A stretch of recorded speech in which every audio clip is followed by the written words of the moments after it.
Bonjour à tous, ici Kinyu de la chaîne Les Kinésioweb, je suis avec vous pour une nouvelle Kinewbie qui concerne la partie théorique du muscle piriforme.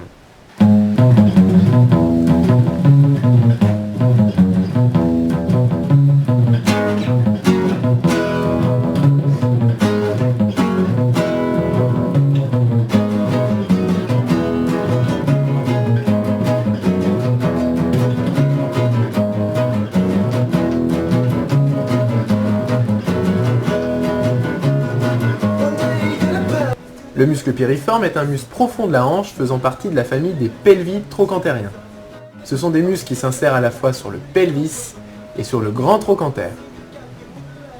Il prend son origine face antérieure ou pelvienne du sacrum, de S2 à S4 par des fibres charnues. Il s'insère également sur le ligament sacrotubéral et a parfois des expansions inconstantes sur le bord supérieur de la grande incisure ischiatique. Il se termine sur l'extrémité supérieure du grand trochanter par un tendon. Le piriforme a une forme triangulaire à base sacrée qui est à la fois intra- et extrapelvien. Il se dirige vers l'avant, vers le bas et vers l'extérieur.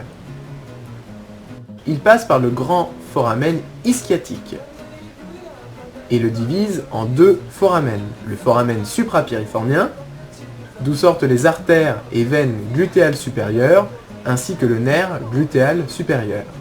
Et le foramen infrapiriformien, d'où sortent les artères et veines glutéales inférieures, le nerf glutéal inférieur, les veines pudendales internes et le nerf pudendal, ainsi que le nerf ischiatique.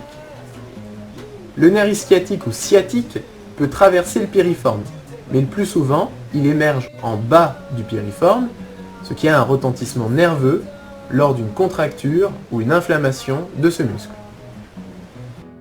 Il est en rapport en superficiel avec le grand fessier, en haut avec le petit et le moyen fessier, et en bas avec le jumeau supérieur et l'obturateur interne. Il est innervé par le nerf du piriforme, par des rameaux ventraux issus directement du plexus sacral de L5 à S2, mais principalement S2 dans les bouquins. Il est vascularisé par les artères et veines glutéales supérieures et inférieures. Il est rotateur latéral et abducteur. Il a une action stabilisatrice sur les articulations, des articulations sacro-iliaques et coxo-fémorales qui est favorisée par des insertions comme celles décrites précédemment, c'est-à-dire le ligament sacrotubéral ou encore ses expansions sur le grand foramen. En effet, ces insertions permettent de coapter, de stabiliser les articulations sacro-iliaques et coxo-fémorales. Au-delà de 60 degrés de flexion, il devient rotateur médial de hanche. Il passe en regard de l'axe de flexion-extension, donc n'a pas d'action majeure dans ce plan.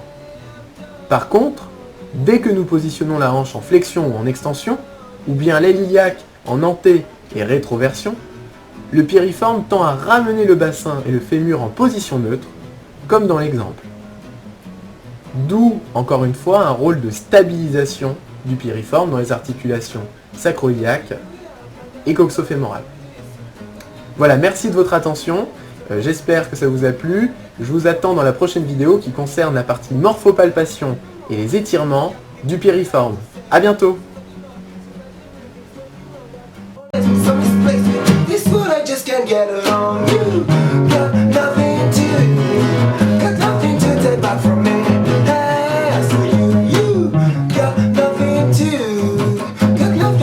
Back from me. Hey, I'm done, you know. I said I'm done, you know. Take back from me now.